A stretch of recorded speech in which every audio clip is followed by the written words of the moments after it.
7 વાગ્યા સુધી રાજ્યમાં સાર્વત્રિક વરસાદની આગાહી, ભારે વરસાદની આગાહી સાથે 15 જિલ્લામાં ઓરેન્જ એલર્ટ, 20 જિલ્લામાં યલો એલર્ટ.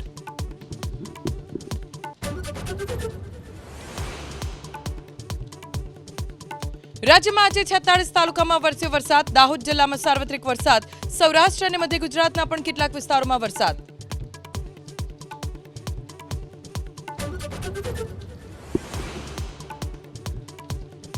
પ્રધાનમંત્રી નરેન્દ્ર મોદીની અધ્યક્ષતામાં રાત્રિ ભોજન સાથે દિલ્હીમાં પ્રદેશ ભાજપની મહત્વની બેઠક, તમામ સાંસદોને હાજર રહેવા સૂચના, આગામી દિવસોની રણનીતિ અંગે અપાશે માર્ગદર્શન.